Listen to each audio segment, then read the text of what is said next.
dengan NIM 3100122005. Di sini saya akan membacakan 10 ayat tentang sejarah pemikiran Islam.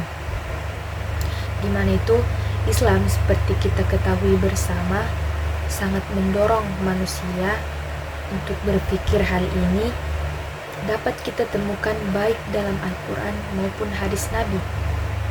Berkaitan hal ini, Hamdi menyatakan Islam menuntut manusia untuk memikirkan, memperhatikan, dan mencernakan terhadap sesuatu yang melintas pada dirinya seperti langit, bumi, dan dirinya sendiri, serta terhadap selain sesuatu yang dituturkan Allah dalam Al-Quran sebagai sumber utama dan pokok utama untuk mengarahkan pemikiran manusia dalam Islam untuk melandasi pemikiran tersebut. Di mana ayat pertama itu surah Al-Baqarah ayat 151.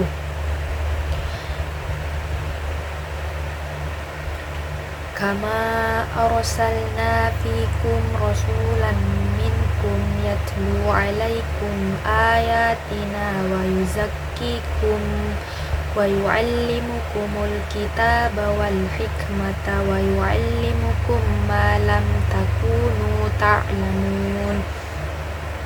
Yang artinya, sebagaimana kami telah mengutus kepadamu seorang rasul Muhammad dari kalangan kamu, yang membacakan ayat-ayat kami, mensucikan kamu, dan mengajarkan kepadamu kitab Al-Quran dan hikmah sunnah, serta mengajarkan apa yang belum kamu ketahui.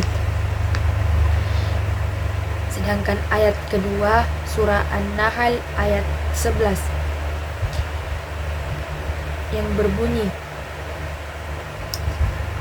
yumbitu lakum bihiz zar'a was-saytuna wan-nakhila wal-a'naba wa min kulli thamarat inna fi dzalika la'ayatan liqaumin yatafakkarun. Yang artinya, dengan air hujan itu Dia menumbuhkan untukmu tumbuh-tumbuhan zaitun, kurma, anggur, dan segala macam buah-buahan. Sesungguhnya pada yang demikian itu benar-benar terdapat tanda kebesaran Allah bagi orang yang berfikir. Sedangkan ayat kedua yaitu Ar-Rum ayat 8 yang berbunyi, awalam yatafakkaru fi anfusihim ma khalaqallahu samawati wal arda wa ma bainahuma illa bil haqqi wa ajalin musamman wa inna katsiran manan nasi bil qa'i rabbihim lakafirun. Yang artinya, dan mengapa mereka tidak memikirkan tentang kejadian diri mereka? Allah tidak menciptakan langit dan bumi dan apa yang ada di antara keduanya, melainkan dengan tujuan yang benar dan dalam waktu yang ditentukan. Dan sesungguhnya kebanyakan di antara manusia benar-benar mengingkari pertemuan dengan Tuhannya. Sedangkan ayat keempat itu surah An-Ankabut ayat 43 yang berbunyi, watilkal amthalu nadribuha linnas wa ma ya'qiluha illal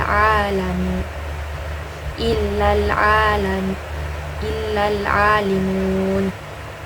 Yang artinya, dan perumpamaan ini kami buat untuk manusia, dan tidak ada yang akan memahaminya kecuali mereka yang berilmu. Sedangkan ayat kelima yaitu An-An'am ayat 151 yang berbunyi, Qul ta'alau atlu ma harrama rabbukum alaikum alla tusyriku bihi syai'an wa bil walidaini ihsana wa la taqtulu أولادكم من إملاق نحن نرزقكم وإياهم ولا تقربوا الفواحش ما ظهر منها وما بطن ولا تقتلوا النفس التي حرم الله إلا بالحق ذلكم وصاكم به لعلكم تعقلون. Yang artinya, katakanlah Muhammad, marilah aku bacakan apa yang diharamkan Tuhan kepadamu. Jangan mempersekutukannya dengan apapun. Berbuat baik kepada ibu bapa, janganlah membunuh anak-anakmu. Karena miskin, kamilah yang memberi rezeki kepadamu dan kepada mereka. Janganlah kamu mendekati perbuatan yang keji, baik yang terlihat ataupun yang tersembunyi. Janganlah kamu membunuh orang yang diharamkan Allah, kecuali dengan alasan yang benar. Demikianlah Dia memerintahkan kepadamu agar kamu mengerti. Adapun surah ke-6 yaitu Al-Mulk ayat 10 yang berbunyi, wa qalu law kunna nasma'u aw naqilu ma kunna fi ashabis sa'ir. Yang artinya, mereka juga berkata, andaikan dahulu kami mendengarkan atau memikirkan peringatan itu, tentulah kami tidak termasuk ke dalam golongan para penghuni neraka sa'ir yang menyala-nyala. Sedangkan ayat ke-7 yaitu surah Al-Imran ayat 18 yang berbunyi, syahidallahu annahu la ilaha illahu wal malaikatu wa ulul ilmi qa'iman bil qist la ilaha illa huwal azizul hakim. Yang artinya, Allah menyatakan bahwa tidak ada Tuhan selain Dia, Allah yang menegakkan keadilan. Demikian pula para malaikat dan orang berilmu. Tidak ada Tuhan selain Dia yang maha perkasa lagi maha bijaksana. Sedangkan ayat ke-8 yaitu surah Hud ayat 7 yang berbunyi, wa huwallazi khalaqas samawati wal arda fi sittati ayyamin wa kana 'arshuhu 'alal ma'i liyabluwakum ayyukum ahsanu amalan wala in qulta innakum mab'utsuna min ba'dil mauti layaqulanna allazina kafaru layaqulanna allazina kafaru in hadza illa sihrun mubin. Yang artinya, dan dialah yang menciptakan langit dan bumi dalam 6 masa, dan arsy-nya di atas air, agar Dia menguji siapakah di antara kamu yang lebih baik amalannya.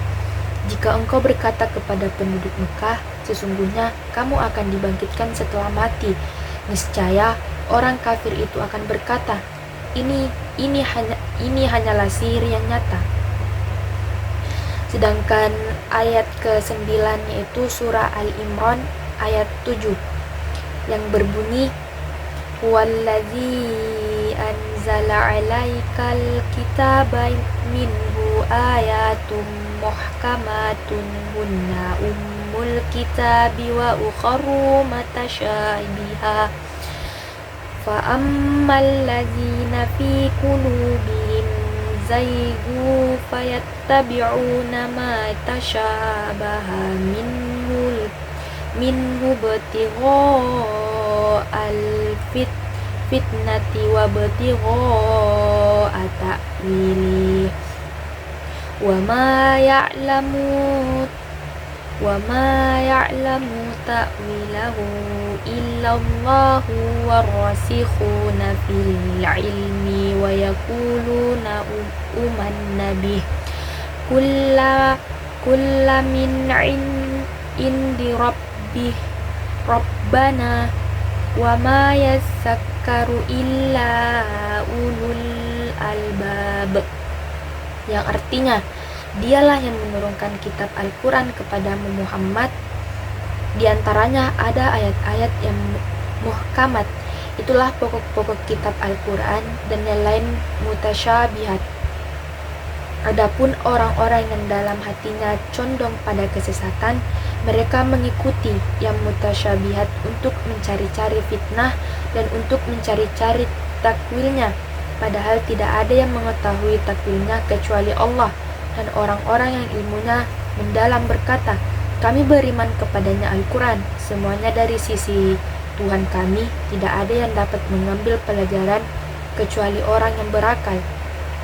Sedangkan ayat yang terakhir yaitu surah Al-Hujurat ayat 16 yang berbunyi, Qul atu'allimuna allaha bidinikum wallahu ya'lamu ma fis samawati wa ma fil ard wallahu bikulli syai'in alim, yang artinya, katakanlah kepada mereka, apakah kamu akan memberitahu Allah tentang agamamu?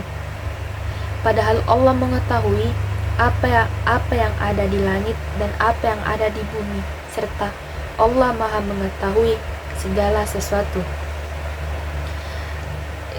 Itu saja surah yang bisa saya bacakan tentang sejarah pemikiran Islam. Kurang dan lebihnya mohon dimaafkan. Wassalamualaikum warahmatullahi wabarakatuh.